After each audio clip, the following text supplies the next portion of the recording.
Oi, som. Oi. Beleza, vai Tanito, macho, vai bota o bicho no ouvido aí não, vai querer não? Aí. Ah, legal.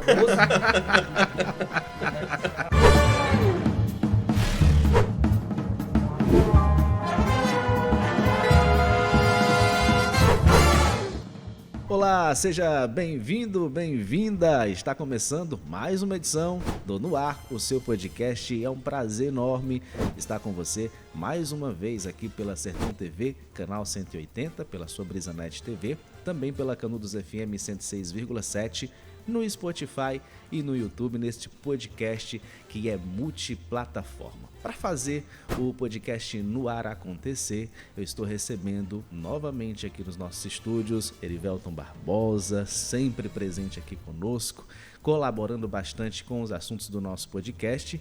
E tem uma novidade chegando para fazer parte desse projeto, o Andervan Alves. Prazer estar te recebendo, tá?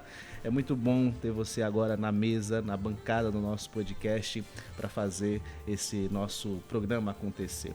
E aí, Andervan, já que você está estreando, fala um pouquinho mais sobre você para quem está nos acompanhando, seja pela TV, rádio, no Spotify, via multiplataforma. À vontade. É um prazer, Emanuel, estar aqui na bancada, né, do podcast. Espero contribuir aqui com uma conversa bacana com nossos convidados, né, que você vai já apresentar também. Gosto muito de comunicação, então acredito que a gente vai fazer uma parceria boa aqui nas nossas conversas semanais. Perfeito, então seja muito bem-vindo novamente aqui conosco. Vai ser um prazer estar aí debatendo diversos assuntos juntamente com essa equipe maravilhosa. Bom, e a gente está recebendo como convidado do nosso podcast, ele que faz parte da direção estadual do MST, o nosso convidado de hoje, Toninho do MST. Toninho, muito bem-vindo aqui também ao nosso podcast, tá? É um prazer estar te recebendo. É um prazer, Manuel, estar aqui nessa bancada do podcast com os companheiros aqui, com o Erivelto, com o Andervan, né, que está iniciando aqui. Confesso que eu estou um pouquinho nervoso, né? Vamos ver se a nossa conversa nos descontrai. Vamos lá. Beba uma aguinha aí para já tirar o nervosismo. Bom, Toninho, nosso bate-papo aqui vai ser muito bacana. Com certeza você vai estar aí disponível para responder todas as nossas perguntas. Eu já vou começar perguntando o seguinte. A gente sabe que a luta do MST é pela manutenção, pela garantia da reforma agrária. Historicamente, isso acontece até os dias de hoje no nosso país. E aí, uma parte da população, depois das últimas eleições, se dividiu em relação ao pensamento sobre o MST. E aí eu gostaria de perguntar, como é que hoje vocês podem combater, podem, de certa forma, acabar com os preconceitos que existem sobre o movimento sem terra? Emanuel, na luta pela terra, na luta pela reforma agrária, né, esse debate, essas discussões, ela sempre vai acontecer, né, mas eu lhe digo que a sociedade está mais esclarecida, né, da necessidade da reforma agrária. Então, a reforma agrária, se o Brasil tivesse feito a reforma agrária, né, para desenvolver o campo, desenvolver a produção, para desenvolver a economia, nós sabemos que os países do mundo, os países mais ricos da Europa, os próprios Estados Unidos conseguiu fazer sua reforma agrária. E no Brasil, devido à concentração de terra, não foi feita a reforma agrária. E essa política, ela foi muito, vamos dizer, da reforma agrária, ela foi trazida para o campo com uma forma de ideologia. Né? E, na verdade, não é. Se nós pegarmos o que é o assentamento é para as famílias produzir. Então, a política de reforma agrária, como não existe, e aí sim, aí tem o MST, que luta pela terra, né, pela terra em todo o Brasil, e a gente pauta, né, a terra, pauta a reforma agrária, e dos caminhos que o movimento faz é a ocupação. Aí é claro que é ocupação, alguns chamam invasão, mas é ocupação de terras, né, de terras improdutivas, né? Em alguns momentos a gente coloca também em xeque o que é produtiva ou não, né? Então, mas a gente tem, vamos dizer, tem ganhado esse debate com a sociedade com a questão da produção, da alimentação saudável, né? das feiras. Então, esse debate com a sociedade, nós sentimos que ele tem tido uma adesão muito grande. O que representa para vocês o retorno do atual presidente Lula ao poder? Olha, o retorno do presidente Lula, não só para o MST, mas ele representa a democracia, o retorno da democracia, o retorno das políticas públicas, né, que desses últimos 6 anos, né, do golpe de 2016 para cá, né, as políticas, né, do povo, né, o desmantelamento, né, das ações, né, das políticas sociais, né, e o retorno do Lula, ele não é só para o MST, mas ele representa a volta da liberdade, a volta, né, da população poder sonhar num país mais livre, sonhar num país sem perseguição. Então, e volta também o retorno da reforma agrária, né? Porque, sem dúvida, os 2 anos de governo Temer, com os 4 anos de governo Bolsonaro, toda possibilidade de reforma agrária, de agricultura familiar, né, de acesso às políticas, elas foram todas desmanteladas. Então, o retorno do Lula volta a essa possibilidade da retomada das políticas, principalmente a política de reforma agrária. Erivelton. Ok, um abraço, meu amigo Toninho. Prazer. Um abraço, Erivelton. Conheço bastante de muitas lutas, de muitas jornadas, de muitas caminhadas. O Wander, que está chegando, seja bem-vindo, meu amigo Manuel. Você de casa que nos acompanha neste momento. Um abraço. Espero também contribuir nesse podcast de hoje. Toninho, quantos anos de lutas firmes e fortes com a bandeira vermelha, com a bandeira do MST, na luta pela reforma agrária? Nós estamos fazendo o MST no estado do Ceará, nós estamos fazendo 35 anos de luta e resistência. Foi aqui nesse sertão, foi aqui no Quixeramobim, em 89, dia 25 de maio, que o MST enfincou a bandeira vermelha num dos maiores latifúndios, vamos dizer, do país, né?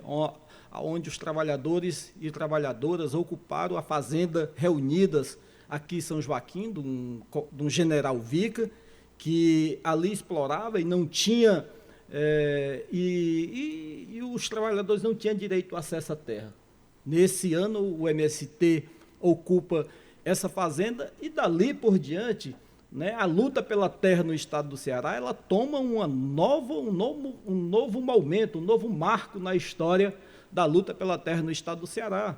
E a gente viu o que é de 89 até agora, o que é o nosso Quixeramobim. Quixeramobim é um município que, na época, era um município de grande latifúndio, né? Hoje, eu quero dizer assim para vocês que 20% do território de Quixeramobim é de assentamentos, né? Se você pegar aqui do Belém a quase o Banabuiú, você não tem mais fazendas no meio, é assentamento.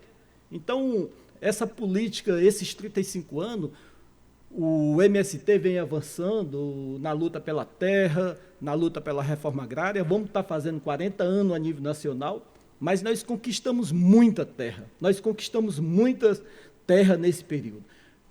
Vocês conhecem muito bem aqui a Nova Canaã, antigamente, Fazenda Muxuré, que não tinha uma casa, né? 15 anos atrás você passava, você não via uma casa. Hoje você tem uma escola de ensino médio, que um padrão MEC, que lá estuda os filhos e filhas, né, dos assentamentos e das comunidades, uma das melhores escolas de ensino médio. Você passa ali e vê uma grande agroindústria que nós produzimos ali, beneficiamos o leite, o queijo, enfim. Então, a agroindústria também que beneficia o leite. Antigamente, o leite aqui no Quixeramobim, que ainda tem ainda, era os atravessadores. Hoje, grande parte desse leite é produzido e beneficiado, né, com a agricultura familiar, com a reforma agrária, leva a marca. Esse leite hoje ele está na mesa da população. Aqui na nossa região do sertão, né, do sertão central, a gente distribui leite, né, para 11 municípios, fora até a nossa região. o hospital regional, enfim, as escolas. Então, há uma mudança também de padrão, né, dos nossos assentamentos. Por isso que o Emanuel pergunta, olha, como é que é essa relação com a sociedade? Então, o MST está ganhando a sociedade pela alimentação, né?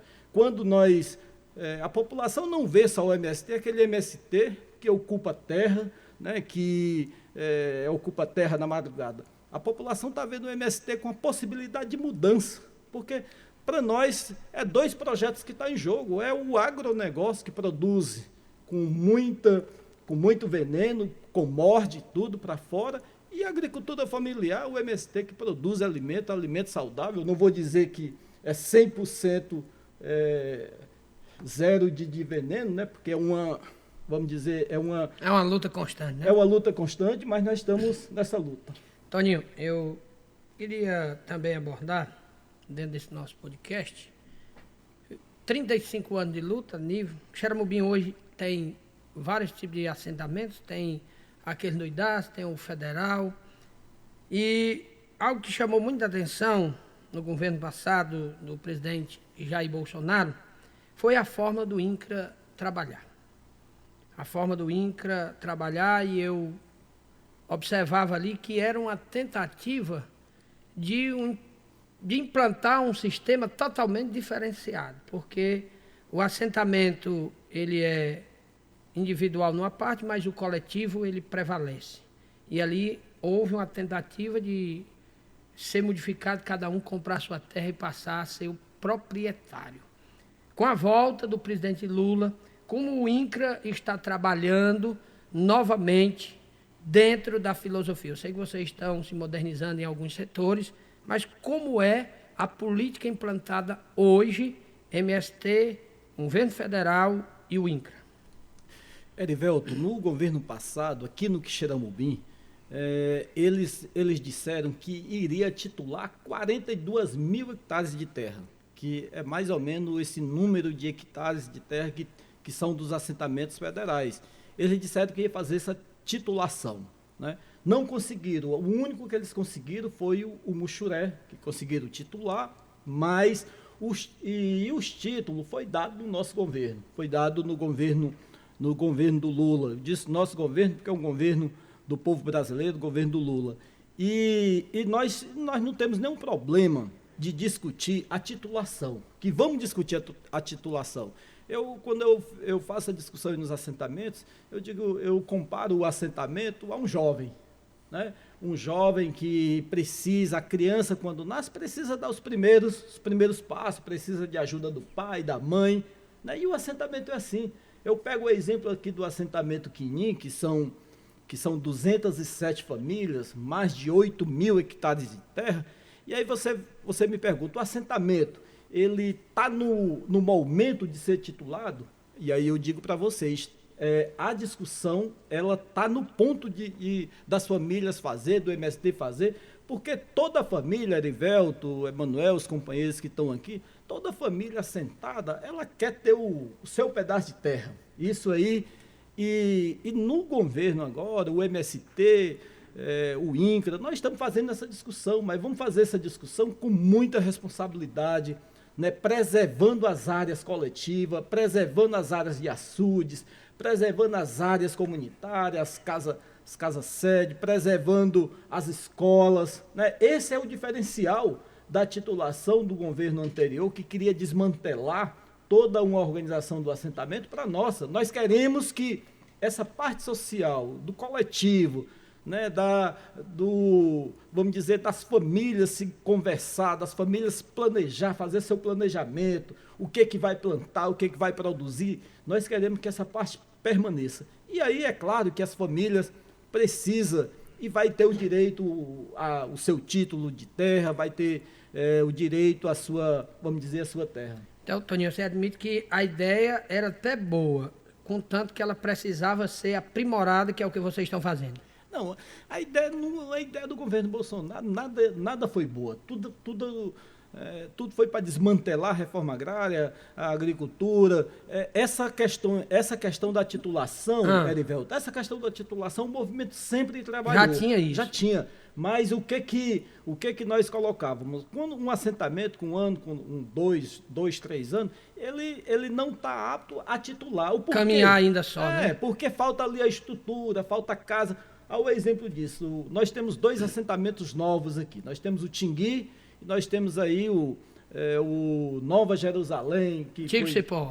Antigo Cipó. Esses assentamentos nós não temos dúvida nenhuma que vai chegar o momento da gente discutir a titulação para eles. Mas eles primeiro, antes da titulação, eles têm que ter a casa, eles têm que ter o colégio, eles têm que ter saúde, eles têm que ter posto de saúde, eles têm que ter toda uma infraestrutura que uma comunidade tem.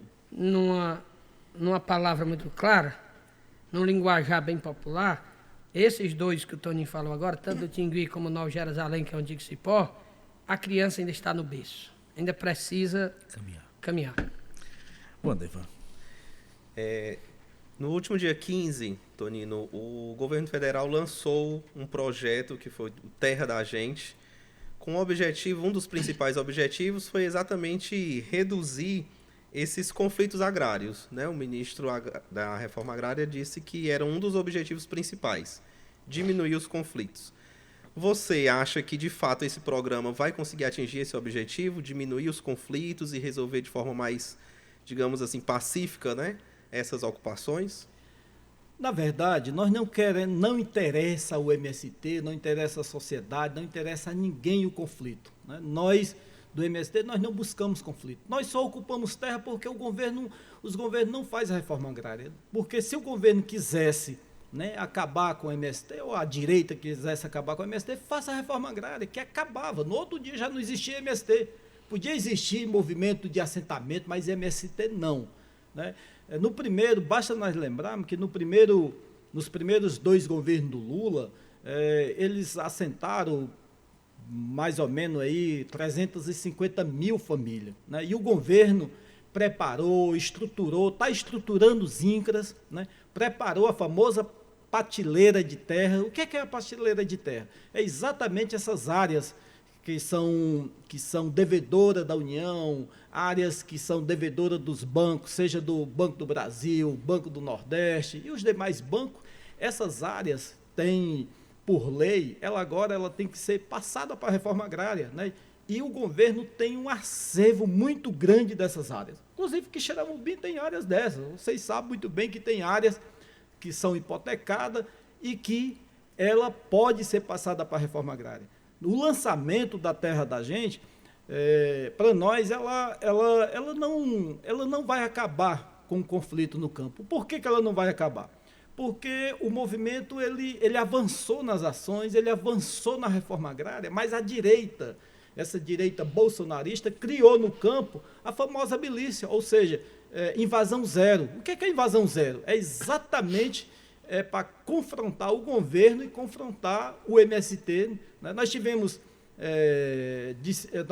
confronto na Bahia, nossos companheiros acampados na Bahia, e naquela ocupação tinha 100, 150 caminhonetes, o povo, os fazendeiros, tudo armado, né? Até, vamos dizer assim, até os dentes. Então, eu não acredito que vai acabar. Eu acredito que essas ações do governo, ela pode avançar. Ela vai avançar em quê? Eu acredito que ela vai avançar nessa política de reforma agrária. O governo Lula está colocando que até o seu final do governo ele quer assentar em torno aí de 290 mil famílias, né? Se ele fizer assentar essas 290 mil famílias, é claro que as 120 mil famílias acampadas, que hoje nós temos em todo o Brasil do MST, é claro que nós vamos ter muito trabalho, né, para organizar essas famílias, para acessar os primeiros créditos.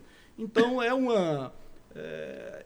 pelo menos nós estamos torcendo que essa violência ela não chegue ao Ceará, apesar que está em todo o Brasil, né, mas a gente espera que, até porque no Ceará nós tivemos sucessões de governos, aí, desde o Cid Gomes, Camilo, Elmano, que sempre trata muito bem essa questão agrária, né? As resoluções, né? No Brasil, só para vocês terem ideia, no governo Bolsonaro, no Brasil nós não tivemos uma desapropriação de terra, né? E no governo do Elmano Camilo, nós tivemos 17 assentamentos. Então, para a gente ver a diferença, né? Toninho, dados apontaram que as ocupações do MST nos primeiros 7 meses do governo Lula ultrapassaram a quantidade de ocupações durante o governo Bolsonaro, que foi de 2019 a 2022. O que, na verdade, e quem vocês atribuem esse baixo número de ocupações durante o governo Bolsonaro? Olha, o governo Bolsonaro não é porque o MST estava com medo, não é porque o MST... O governo Bolsonaro, vocês sabem muito bem que vamos dizer, toda a população e mais especialmente os movimentos sociais teve medo da violência, né? Porque nesse primeiro momento ele começou a dizer que ia acabar com o MST, né? Usando de tudo, né? Então, nesse primeiro momento do governo Bolsonaro, nós estávamos com 45 mil famílias acampadas. E nós decidimos naquele momento que nenhuma família nossa ia ser despejada, né? E o governo Bolsonaro disse que todos os acampamentos iam ser despejados. Então, a nossa tarefa do MST, nós voltamos para essas áreas, né? Nós voltamos para essas áreas, voltamos para os acampamentos. Toda a militância do MST dirigente foi para esses acampamentos. E aí, junto com a sociedade, nós impedimos desses massacres, desses despejos. De que forma nós impedimos, né? E aí nós sentamos e dissemos, para a resistência, nós temos que colocar esses acampamentos para produzir.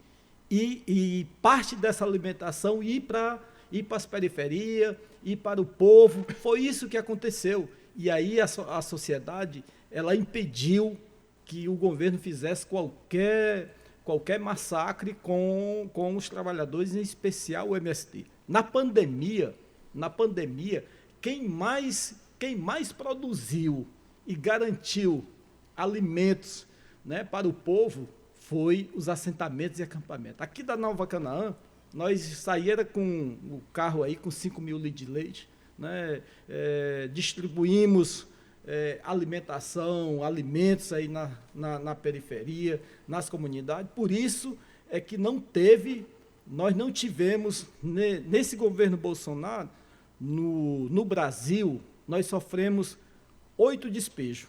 Desses 8 despejos que nós tivemos, nós não perdemos poucas famílias, porque levamos para os assentamentos, né?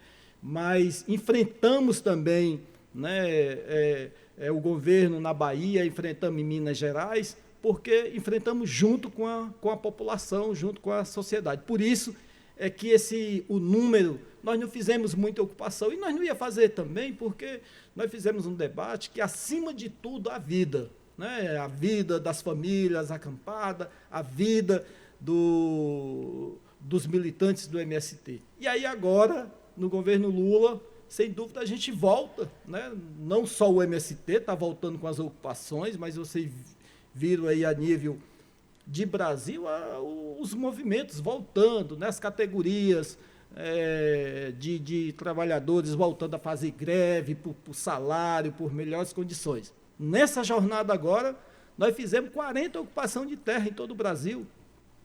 Então, isso significa que a democracia ela tem espaço, né, para que o povo proteste, para que o povo ocupe terra, para que a gente possa reivindicar.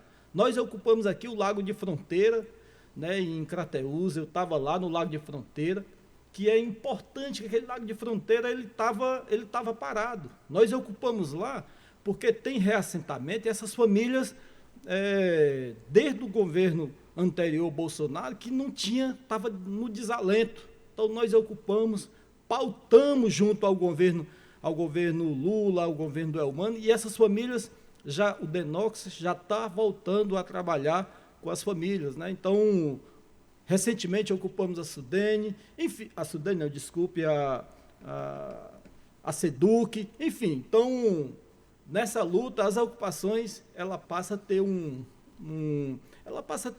marco importante aí na volta das ocupações, na volta da reforma agrária.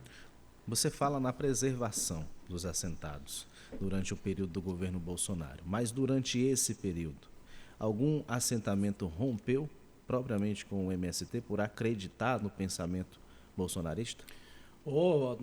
Não só acampamento, né, mas acampamento oportunista, queimaram a bandeira do MST, né, na questão vamos dizer, das falsas políticas, que os assentamentos ia ser todo o assentado agora ia ter direito ao seu lote, não precisava mais estar a serviço,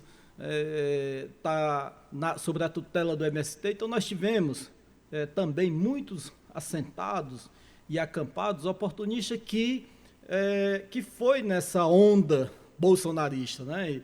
E de enfrentamento mesmo nós tivemos, mas sobrevivemos, né? Esses acampados e assentados, né? O governo anterior, ele não conseguiu, né? E se nós pegarmos até aqui no próprio Quixeramobim, nós tivemos embate muito grande, né? O Bolsonaro colocou aí o MST, os bolsonaristas do INCRA, o Erivelto, acho que era mais próximo, sabe muito bem disso, colocou as 217 famílias ali contra o MST, né? E nós fomos para cima, que não era o momento ainda da titulação, que a gente tinha que estudar melhor, mas enfim, foi vamos dizer assim, que foi um momento importante até também, né? A gente avalia que foi um momento importante para que a gente possa avaliar também a nossa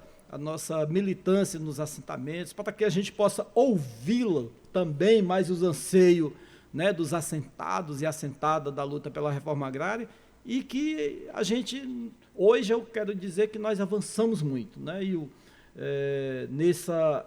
vamos dizer, nesse momento que os assentamentos passam de produção, de avanço, né? Eu sei que tem muita coisa ainda para fazer nos assentamentos, mas a gente tem avançado muito. Esse projeto que tentou ser implantado, da titularidade, eu chego a entender, Toninho, que ele só não foi implantado da maneira que foi planejado, porque o INCRA ficou, na nossa língua, né, um lençol curto. Cobria os pés, descobria a cabeça. Quando cobria a cabeça, descobria os pés, não deu conta para o atendimento do planejamento. Então foi por isso que acabou não acontecendo, mas insuflou. Mas eu quero dizer, Erivelto, porque o INCRA, eles foram incompetentes, porque o INCRA não tinha dinheiro para desapropriação, ele não tinha dinheiro para desapropriação, para assistência técnica, mas dinheiro para dividir os assentamentos, dinheiro para titulação, isso não faltou no governo Bolsonaro. Agora, o que faltou? Eles pegaram um bando de incompetentes, porque ali foram muito incompetentes. Eles pegaram um bando de incompetentes que tinha dinheiro, que tinha tudo, mas quando chegaram na realidade, por exemplo, quando chegaram para titular, eles sabiam que tinha que fazer a topografia, eles sabiam que as áreas tinham que estar em nome do INCRA, e só para você ter em nome do INCRA, só para você ter uma ideia, aqui no Quixeramobim não tem uma área, aí eu volto, tem só 2 áreas que pode ser titulada, os demais não pode, porque os assentamentos ainda não estão no nome do INCRA, e eles queriam titular força. Então foram várias questões de incompetência deles que eles não fizeram. Agora, sem dúvida, o INCRA vai estar sendo estruturado, vai estar tendo aí um concurso a nível de Brasil, com mais de 740 pessoas que vai reestruturar o INCRA. O nosso superintendente aqui, só aqui no Ceará, tem em torno de 45 pessoas, e aí sim, aí a gente pode pensar na titulação, a gente pode pensar Quando a gente pensa na titulação, você tem que pensar o projeto de assentamento no seu todo, e não na sua parte. Toninho do MST, acho bom conversar com o Toninho. Muito bom. Bem. Porque ele é defensor da bandeira, do MST, mas ele é defensor também daquilo que é possível chegar. Toninho, recentemente nós estivemos participando de uma reunião e essa reunião veio com resolução, principalmente para quem tem a questão da dívida pública, contraiu dívida aí no período de 2012. Quem mora no interior, no semiárido nosso aqui, sabe que nós pegamos 2012, 13, 14, 15, 16 e estiagem, meio inverno, quase sem inverno. E veio a resolução aí, 90% de renegociação. E lá você levantou a voz muito animado, e quando houve, a explicação era 90% no juro. Muitas pessoas com 1.000 e pouco pagou. Outras situações ficaram para serem elas debatidas. Como é que nós estamos em relação àquilo, Toninho, já que houve assim um silêncio, nunca mais ninguém ouviu falar?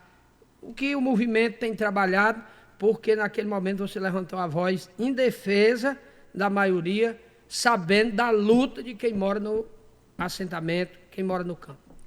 Muito bem, Erivelto, é muito importante que a gente volte à capacidade de produção, né? Porque foram muito tempo parados. E a capacidade nossa de produção é as famílias ter crédito. Quando a gente fala família, é o pequeno, é o médio ter crédito, né? Isso que o governo Lula está colocando. Então, já começou, e eu quero dizer, já começou a chegar as políticas públicas nos assentamentos. Aqui mesmo no Muxuré Velho, o pessoal estão fazendo ali uma assinatura de contrato de quase mais de R$500 milhão aí de real para aquelas famílias. Nova Ladeira, enfim. Então, esses créditos, eles estão chegando, né? As casas, se Deus quiser, vai começar a chegar também, né? Mas o povo precisa de crédito para produzir, né? E as renegociações, Erivelto e companheiros que estão aqui, elas não foram suficientes para que as famílias possam acessar. Por isso é que nós dissemos que tem que ter mais uma renegociação, e essa,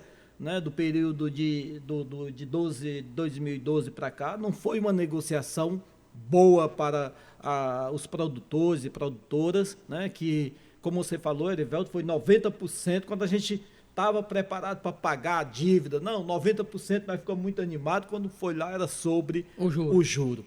Por isso é que nós, nessa jornada agora, nós pautamos que tem que ter a renegociação, esses 85% ou 90%, ele tem que ser sobre o saldo devedor, ele não pode ser sobre o juro, né? E o governo tem como fazer isso, e o Congresso tem como fazer. Então, eu acredito que em breve o nosso líder, o Guimarães, né, vai estar entrando com a medida aí também para que essas negociações possam ser feitas, né? Nós tivemos aí o aceno do governo Lula no lançamento do Acredita, né? Nós estamos acreditando que todas essas dívidas também ela seja renegociada. Então é muito importante nesse momento também de voltar a produzir. Falar de política. Toninho, tudo isso que nós estamos falando aqui, de conquistas ou de perdas ou de lutas, envolve diretamente a questão política. Nós tivemos acompanhando o pleito de 2 anos atrás, em que, através da política, o movimento hoje está estabilizado. Estabilizado como? Tem um governo a nível de Estado, tem um governo a nível federal, tem uma boa bancada a nível federal, tem uma boa representação na Assembleia Legislativa, mas uma eleição, ela prepara o terreno para outra. E essa eleição, agora, de 2024, Toninho, é uma preparação para a eleição de 2026. O fortalecimento do que está hoje no comando, ou a nível de Estado, ou a nível federal, é um retrato do que pode vir para as eleições de 2026. Caso contrário, é um fortalecimento da direita para tentar a retomada do poder. Como os movimentos sociais e principalmente as lideranças hoje estão trabalhando, vendo, analisando e se preparando para o pleito de 2024?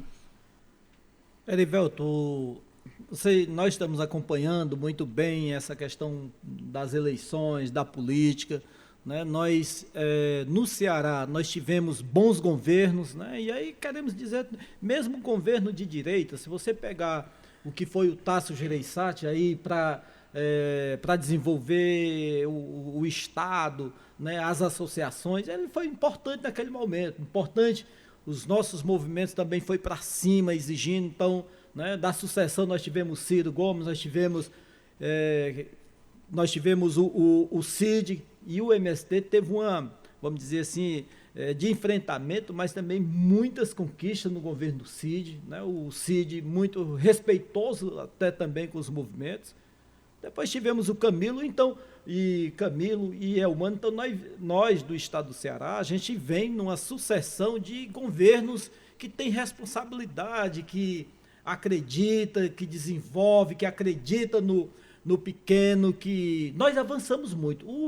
Do estado do Ceará, do estado do Brasil, que mais avançou no campo da reforma agrária, das conquistas, da agricultura familiar camponesa, eu quero dizer que foi o Ceará. Nem na Bahia, com o governo também do PT, nem no Piauí, mas nesses últimos períodos nós avançamos muito. Também foi período de muito enfrentamento no governo do Tasso Gereissati. Nós enfrentamos muitos massacres, o governo estava mais ali aliado com o Fernando Henrique, enfim, mas mesmo assim ressaltando a participação, né?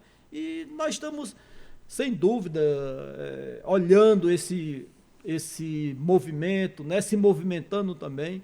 Acreditamos que essas figuras daí, Eumano, Camilo, Guimarães, Cid Gomes, né, acreditamos aí que eles estão coordenando muito bem essa questão dos municípios, das cidades, em especial nós aqui do Quixeramobim, né? Então acho que nós vamos ter umas eleições tranquilas devido a esse acúmulo e essas questões que eu te falei. Wandervan. Toninho, falando sobre a agricultura familiar, né? Nós comentamos aqui um pouquinho no início. A gente sabe que o MST tem se destacado ultimamente nessa área da agricultura familiar, falando um pouquinho sobre a produção, né, industrial, semi-industrial ali no Muxuré, né? Eu mesmo já experimentei dos produtos, né, o leite, o requeijão, mas falta uma certa visibilidade desses produtos que vêm do MST, né, que vêm desses assentamentos. Que ações você acha que o próprio MST poderia fazer para divulgar melhor, talvez, os produtos que as pessoas estão consumindo e muitas vezes nem sabem de onde é que vem, né? Que vem de lá, do campo. É verdade, né? A gente acredito ainda que ainda falta políticas públicas para que esses nossos produtos, né, eles estejam na merenda escolar. Né? É incrível como é que a gente coloca aqui na nossa cidade, né? Nós temos muita dificuldade que o nosso leite, né, vá para a merenda escolar, e quando vai numa pequena proporção, numa parcelinha muito pequena, e a gente sabe que vai a do grande, vai o que se diz que é essas cooperativas de fachada, e isso aí não chega. É claro que a gente precisa ainda romper com isso que existe, né? Nós temos muitos produtos da reforma agrária, né, que precisa, né, tá no mercado. Se você for pegar, né, o que nós temos de produto, com toda, vamos dizer, com todo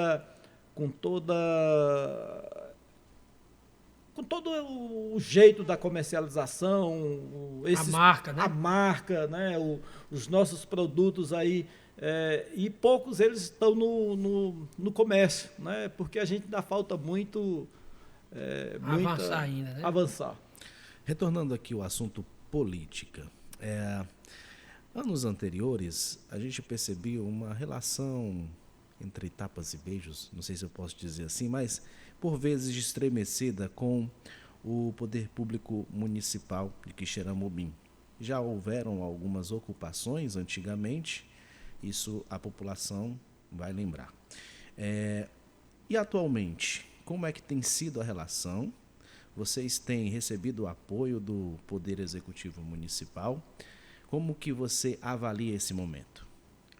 Emanuel, eu avalio que, assim como a sociedade ela começou a ver o movimento vamos dizer, com outros olhos, com outras visões, os políticos também, se eles não tivessem essa mudança, eles iam ficar para trás, né? Uhum. E a gente sabe que, se eu vê que em Quixeramobim, a gente sabe da relação do próprio Edmilson Júnior, que, né, sem dúvida, foi um parceiro naquele momento de, vamos dizer, para desenvolver os assentamentos, né, todas essas adutoras e tudo.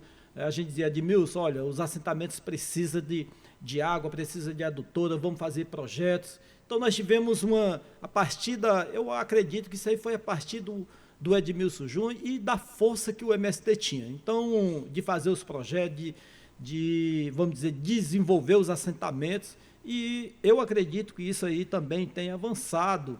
E na forma também que o MST avançou, que o MST disse assim, olha, assim como a gente, vamos dizer, é muito profissional em ocupar terra, nós temos que colocar essas 40 mil hectares também para produzir, e produzir alimentos não só para si, mas que a gente possa vender, que a gente possa industrializar, que a gente possa comercializar esses nossos produtos. Então, eu acredito que os políticos também tiveram essa mudança e essa visão, né? O próprio prefeito, o próprio Cirilo, né, temos parcerias, porque o assentamento ele não é uma ilha isolado, ele é para ter relação com o poder municipal, né? Ele é para ter relação porque ali está a escola, ali está o posto de saúde, ali está as políticas que não estão chegando, e aí a gente precisa, e nós avançamos nessa visão, nós avançamos nessa política. Hoje, eu quero dizer assim que, se você me perguntar, o Edmilson Júnior é inimigo dos assentamentos? Eu digo que não é. Cirilo Pimenta é inimigo dos assentamentos da reforma agrária? Também digo que não é. Também, então, nós tivemos embates, sem dúvida tivemos, e vamos ter, porque eu acredito que a gente é de um pensamento, né, e esses que eu falei, esses gestores têm outros pensamentos, mas é muito importante que a gente conviva com as diferenças, né? E essas diferenças ela faz muito bem, não só para a política, mas para a vida, para o ser humano. Toninho, hoje você é filiado a qual partido político? Meu amigo, eu sou do PT, mas você disse aí, a minha vida, a minha militância todinha foi MST. MST. Toninho, vocês colocaram, para começar, o Toninho tem um nome, mas a luta dele no MST, ele cadastrou como Toninho do MST. Nas eleições estaduais, vocês trabalharam o nome de um companheiro para a Assembleia Legislativa e obtiveram aí um resultado positivo com o Messias do MST.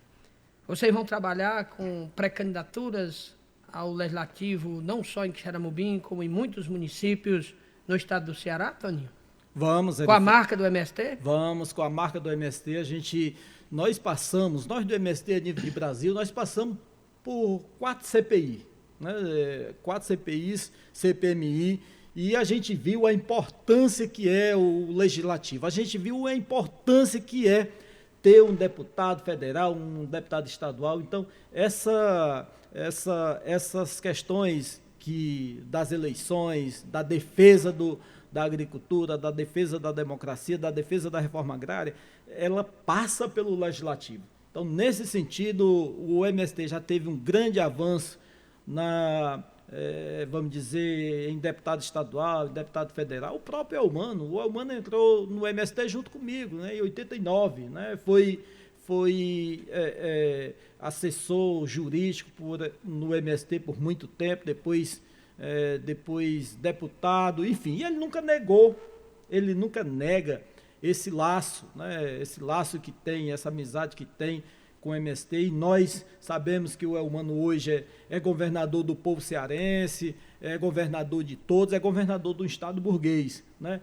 Nós vamos ter aí mais de 40 pessoas, né, ligadas ao MST, que vai estar no legislativo em várias cidades, né? Aqui no Quixeramobim nós vamos ter o pré-candidato Toninho do MST pela primeira vez. Eu confesso que eu resisti a esse convite, a essa proposta, porque a minha vida toda, né, foi na luta, foi no MST.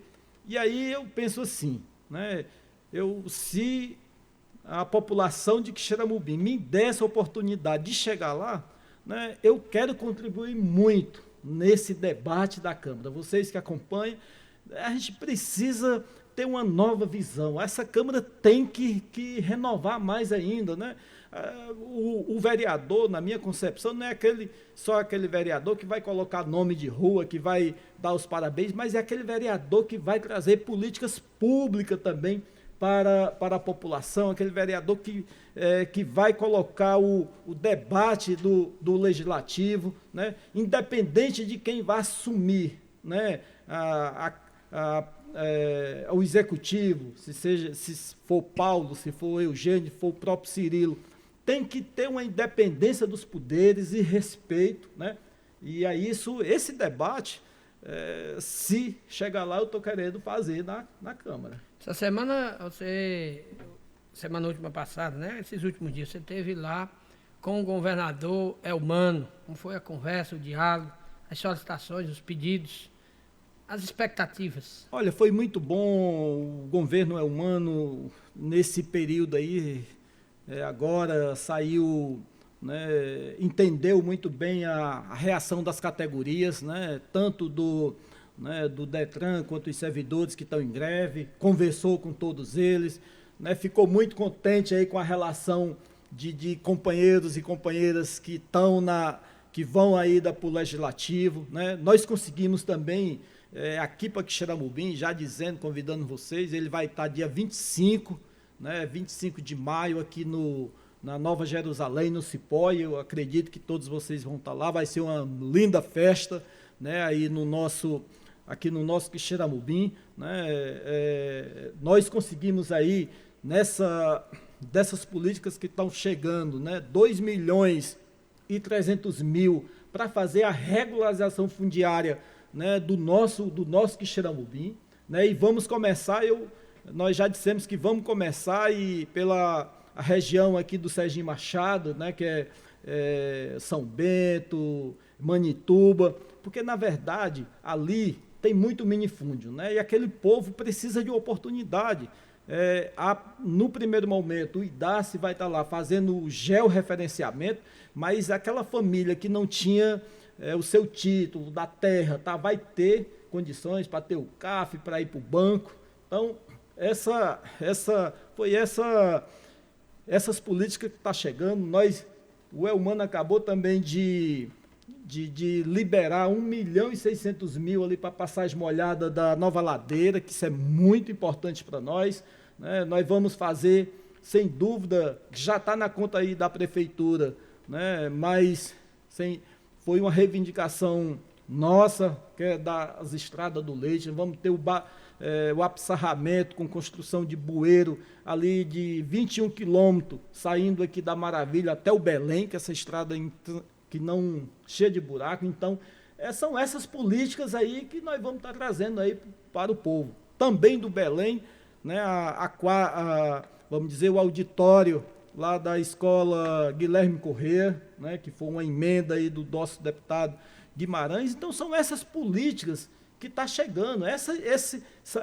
Eu acredito que esse é o papel, né, nosso, do movimento social, mas podia ser o papel também dos vereadores, né, de buscar emenda desses deputados, né, que foram votados e que são votados no Quixeramobim, né, para que a gente possa fazer uma política, né, séria, não politicagem. Eu quero ir, já estou definido, já vou para o Legislativo. Se eu chegar lá, nós vamos tentar fazer, porque você sabe que é difícil, mas eu estou muito animado, tentar fazer política e não politicagem. Wandervan. Toninho, falando aqui de uma parte mais técnica, né? A escolha de terras, por exemplo, para fazer a ocupação, muito se leva em conta, e a gente sabe pelo histórico, da questão da produção, né? Terras produtivas. Mas, por exemplo, em São Paulo, ali na Mariana, né, 200 hectares mais ou menos, foi ocupada e era uma terra considerada improdutiva. Então, para quem não entende bem esses detalhes, como escolher esses locais para ocupação do MST? Olha, é muito importante a tua pergunta. Por exemplo, aqui pertinho de nós, que é a Fazenda Tiotonho, que já foi grande produção da pecuária e tudo mais, a fazenda de 11 mil hectares, né, tem mais de vamos dizer, 100 casas, uma estrutura imensa que eu tive lá, uma escola muito bonita também. Essa fazenda, ela está sendo, foi ofertada para o INCRA, se Deus quiser vai já se transformar num assentamento. Então é uma fazenda que está improdutiva, quebrou, enfim, está improdutiva, né? O tamanho, vamos dizer, 11 mil hectares. Mas como você está falando, 200 hectares em São Paulo, né? Aí é muito, vamos dizer... A equivalência de uma situação para outra, né? Terras, né, boas, enfim. E São Paulo tem muito, nós ocupamos muito naquela região do Pontal do Paranapanema, e aquela região, quase todas ali, terras devolutas, né? Então, tivemos grandes assentamentos, né? O que diz que uma área é produtiva ou não, não é, digamos aqui, uma área é o tamanho, 1.000, 2.000 hectares, se ela tiver produzindo boi, mas como é que está a relação, ambiental? Eles estão cumprindo com a legislação? Eles estão cumprindo com a relação trabalhista? Enfim, se não estiver cumprindo também, na nossa avaliação, na nossa visão, ela é considerada improdutiva. A política é dinâmica. E aí, você, então, dinâmica, eu quero perguntar, hoje, o pensamento de Toninho é de apoio a quem? Ao nosso município de Quixeramobim? E se em algum momento isso pode mudar? Meu amigo Emanuel, nós não temos dúvida, né? Nós temos 3 pré-candidatos aí a prefeito, né? Nós temos aí um cara, né, que conhece, que veio do povo, que conhece o nosso município, né, que é gestor, né? Nós tivemos agora na reunião com o governador na terça-feira, né?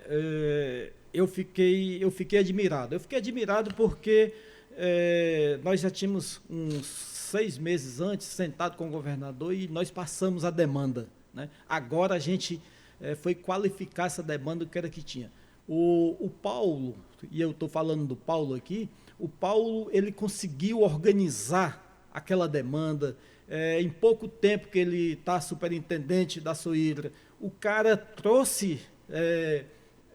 organizou o Poço Profundo, organizou aquela secretaria, ajudou a organizar. Só que no Quixeramobim eu fiquei até assim assustado que o cara conseguiu fazer os projetos, conseguiu trazer só da Sohidra mais de 5 milhões aqui em obras hídricas aqui para o nosso Quixeramobim, né? E o próprio governador colocou.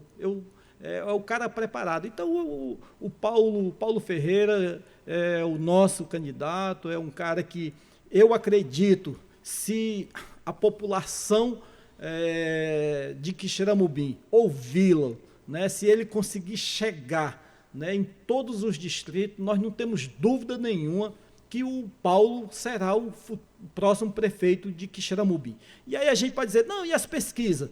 As pesquisas, o Mano de Freitas começou com 3%, né? Foi a 5%, depois foi a 8%, depois chegou a 13%, enfim. Então, eu acredito que a população precisa conhecer o Paulo Ferreira, né? E conhecendo o Paulo Ferreira, nós não temos dúvida nenhuma que será o prefeito de Quixeramobim. Erivelton. Importante a colocação do Toninho, dentro da avaliação dele. Ele já disse aqui que é filiado ao Partido dos Trabalhadores, mesmo tendo nas costas a marca no peito do MST, é pré-candidato a vereador, defende a pré-candidatura do Paulo. Hoje, o município de Quixeramobim, ele se comporta como um município grande, um município que tem desenvolvido bastante, tem, pelas próprias palavras aqui do Toninho, a pré-candidatura do Paulo pelo PT. E, por outro lado, nós temos mais 2 pré-candidaturas. Uma natural, que é do atual prefeito Cirilo Pimenta, que é do PSB de Bola, que tem como presidente no partido Eudório Santana, pai de Camilo Santana, ligado a Cid Gomes. E nós temos a pré-candidatura do Eugênio Gomes, aqui em Quixeramobim. O Eugênio que se filiou ao PDT, e o PDT hoje é um partido que faz oposição no estado do Ceará, tanto na capital como em boa parte do interior do estado. É um partido de oposição ao governo de Eumano de Freitas. Com essas 3 pré-candidaturas, tem a pré-candidatura da Graciela Maciel, mas nunca mais ela divulgou, não falou, mas eu ainda considero a pré-candidatura normal, funcionando, enfim, ela com a filosofia dela.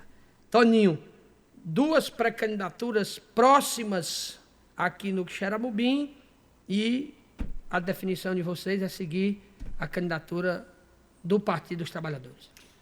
Eu não tenho dúvida nenhuma, a decisão nossa a seguir, como meu amigo Emanuel começou dizendo que na política é dinâmica, eu acho que nós vamos ter surpresa em Quixeramobim, né? E essa surpresa em Quixeramobim, apesar que está lá o Eugênio, PDT e tudo mais, né? Mas eu acho, isso é a minha opinião, né? Particular, né? Particular, essa é a minha opinião. Eu acho que nós vamos ter 2 candidaturas, né? E aqui no Quixeramobim nós vamos ter 2 candidaturas. Eu torço, a minha opinião é que se some aí Eugênio e Paulo, né? O Paulo... Você ainda vê essa possibilidade? Sim, tem essa possibilidade. Verdade que semana passada o deputado de Assis Diniz esteve aqui em Quixeramobim tentando, dialogando, trabalhando para que isso possa acontecer, Toninho? Olha, tudo na política. Teve ou não teve no Quixeramobim de Assis Diniz há uma semana atrás? Eu estava fora, eu estava em Crateús. Não ouviu falar em nada? Não ouvi falar, eu estava no Crateús. Mas eu quero só terminar aqui e dizer assim, olha, o Paulo tem hoje Camilo, tem tem Eumano, enfim, tem um governo, né? E o Eugênio hoje é um camarada, se o Eugênio tiver inteligência, se o Eugênio for inteligente, que eu acredito que ele é inteligente, ele sabe que para ganhar hoje do Cirilo, todo mundo sabe, para ganhar hoje do atual prefeito, se juntar Paulo Ferreira e Eugênio, essas eleições ela vai ser difícil de você dizer quem é que vai ganhar. Tony, nós estamos numa queda de braço. Eugênio tem a convicção que fez uma chapa plural e puxou dos braços do PT a Maiara Guimarães. Aí você nos traz essa surpresa que estão trabalhando para trazer de volta? Olha, na política, como eu volto a dizer, na política ela vai ter surpresa. E eu acredito que, como vocês acompanham muito bem aqui, né, é mais fácil hoje, né? Eu não estou aqui nem com a procuração do Eugênio, nem do Paulo. Esse depois eu posso até ser mal entendido. Mas essas questões ela se torna pequena dentro de um projeto. Por exemplo, você falou o caso aqui da Maiara, mas dentro de um projeto amplo, que tem uma possibilidade real de polinizar essas 2 candidaturas, nós não temos dúvida nenhuma que Maiara, que Eugênio, que outras pessoas virão, né? Hoje o time do Paulo tá um time bom, né? Um time nós temos candidatos a vereadores quase em todos os distritos, pessoas que, vamos dizer, que puxam. Eu nunca vi uma chapa forte como eu estou vendo essa do PT, né? Para vereadores, né? Para vereador. Então eu acredito que, havendo essa possibilidade, Erivelto, Emanuel, os companheiros que estão aqui, havendo essa possibilidade, o governo ele não vai estar dividido. Isso eu posso lhe dizer, que o governo, se houver essa possibilidade de ter essas 2 candidaturas, o governo, quando a gente fala, não é só o Eumano, o governo ele vai ter lado. Né? Ele vai ter lado porque vem tudo, né? Vem aí os movimentos, vem os deputados, vem Messias, vem Guimarães, vem de Assis, vai vir tudo. O podcast aqui não tem nada em cima do muro, a história do de Assis você viajou, não sabia, não tomou conhecimento, não estou lhe botando em mais lençóis, mas você disse que não tem dúvida que o Eugênio virá. Já teve uma conversa? Não teve. Não teve conversa, isso é o que eu volto a dizer. É o meu sentimento. É a torcida. É o nosso sentimento aí. Pronto, é a torcida, é o sentimento do Toninho, tá entendendo? Então, esse podcast vai pegar. Vai sim, viu? E a gente tá precisando encerrar o nosso podcast porque a gente já chegou no nosso limite de tempo. E aí, Erivelto, faça seus agradecimentos, Wandervan também. E, particularmente, antes deles, eu quero agradecê-lo pela participação, pelo envolvimento, por ter respondido todas as nossas perguntas, por ter sido bem claro com o nosso público. Erivelto. Eu só quero agradecer mais uma vez o convite, a participação, e fico muito feliz por ter colocado na mesa da nossa direção aqui, da nossa coordenação, tanto da Amanda como do Sérgio Machado, para que a gente convidasse o Toninho, porque esse é o Toninho. Ele é parecido comigo. Não gosta de ficar em cima do muro. Até o sentimento dele, ele expôs. Muito obrigado e eu fico agradecido. Quero agradecer também, né, a oportunidade, agradecer a Amanda e o Serginho, a oportunidade de estar aqui nesse podcast, iniciando esse projeto, né? Espero que dê certo, que a gente continue aí. Agradecer ao Toninho, né, pelas respostas diretas, né? Não teve muita enrolação aqui não, né? A gente perguntou, ele respondeu. Obrigado mesmo pela oportunidade. E parabéns, Wandervan, pela sua estreia aqui no nosso podcast. Mandou muito bem, viu? Toninho, últimos agradecimentos para quem está nos acompanhando. Fale do sentimento, do coração, da alma. O sentimento vai ser algo muito lembrado pelas suas palavras nos próximos dias. Pode ter certeza. Olhe para cá e pode falar. Muito bem, eu queria agradecer, sem dúvida, nós estamos muito atentos à política, ela é muito importante, né? Nós estamos colocando aí, vamos dizer, o nosso DNA, porque, como eu já falei para vocês, é a primeira vez na minha vida que eu estou entrando aí para disputar uma vaga na Câmara e para colocar, aqui não está só o nome do Toninho, mas está o MST, né? Nós acreditamos muito, né, nessa renovação aí do Quixeramobim, e não se renova só nomes, também se renova as pessoas têm o poder também de se renovar. Então a gente, pelo menos nós acreditamos do MST e sem dúvida vamos estar muito atentos. Nós temos os 3 candidatos aí. O meu sentimento é de ter pelo menos 2, como eu já falei, mas como já falou o nosso Emanuel, na política é dinâmica. Se tiver discussões também, nós estamos prontos para debater. O MST, Toninho do MST também está pronto para debater. Ok, a você que ficou conosco até este momento, muito obrigado pela sua companhia, pela sua audiência. Valeu demais ter você aqui em mais um episódio do nosso No Ar, o seu podcast. Tchauzinho e até a próxima.